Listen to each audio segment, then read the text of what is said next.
superstars.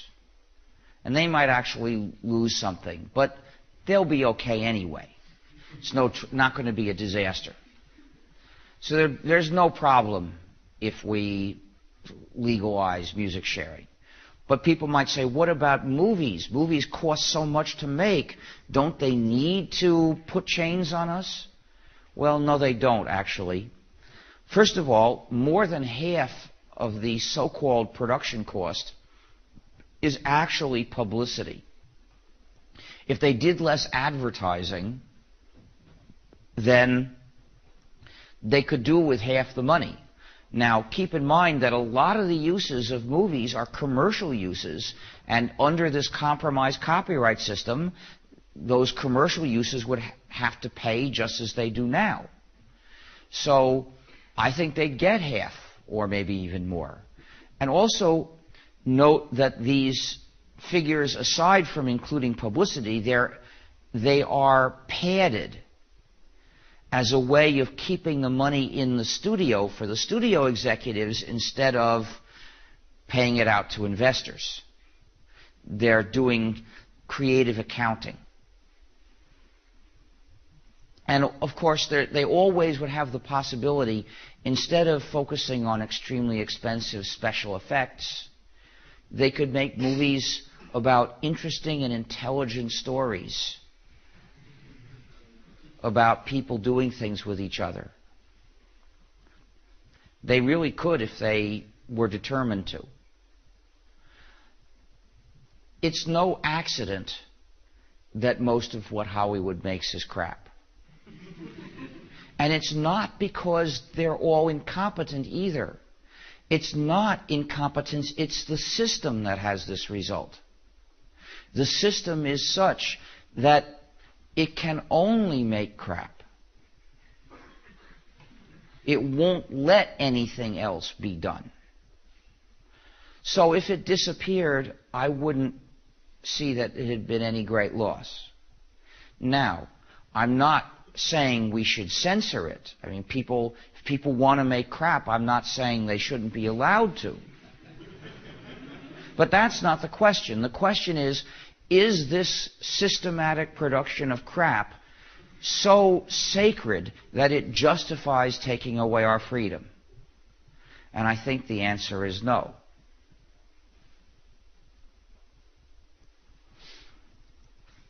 So I don't think we have any disaster to fear if we simply legalize the sharing of the non-commercial sharing of exact copies of published works.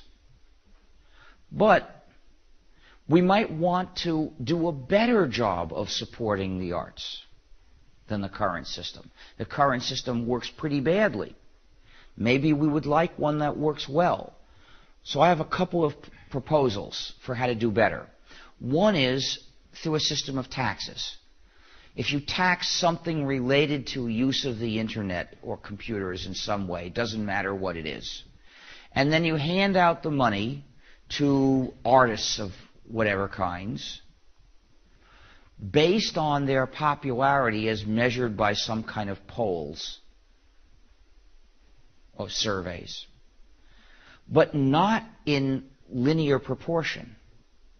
And the reason is a superstar can easily be 1,000 times as popular as an ordinary successful artist.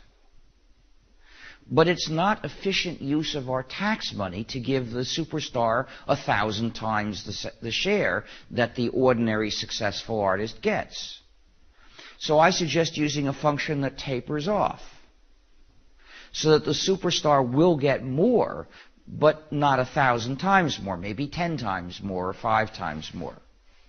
Well, if we avoid giving most of the tax money to superstars, a much larger fraction of it is available for the artists of a moderate success level.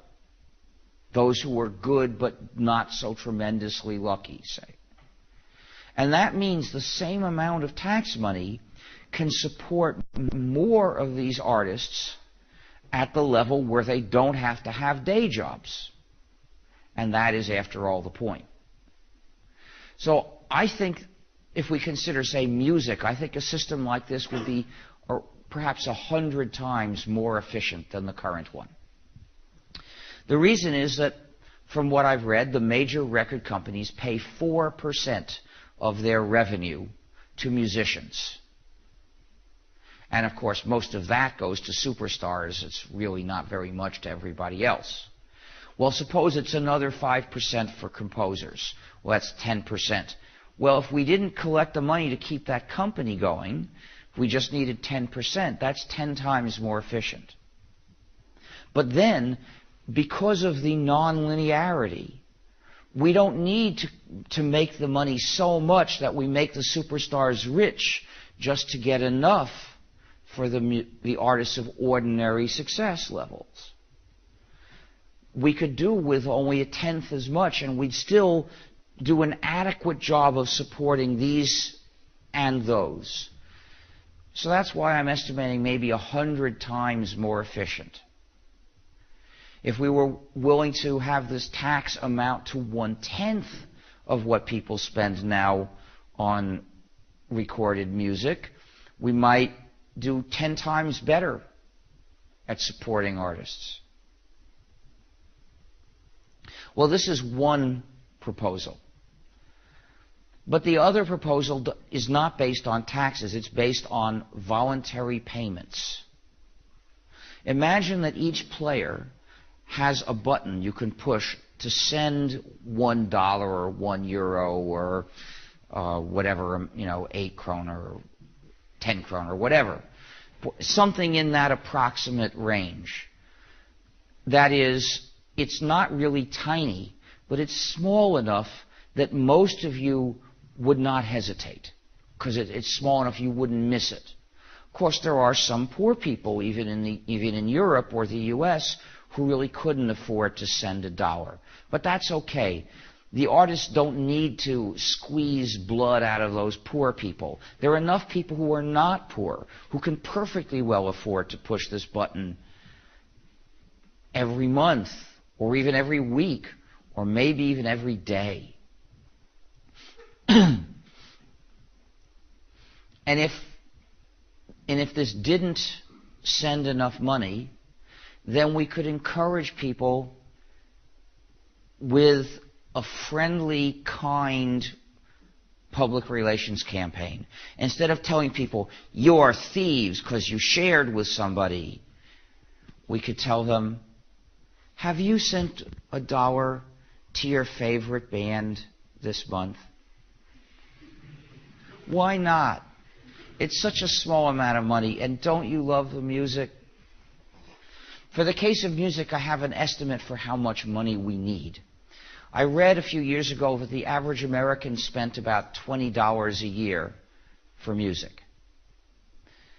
And if 4% goes to musicians and another 5 or so goes to composers, that would be $2 a year per person on the average. So if people push the button twice a year on the average, that would support them as well as the current system does. I think we could get that up to more than 2 times a year on the average.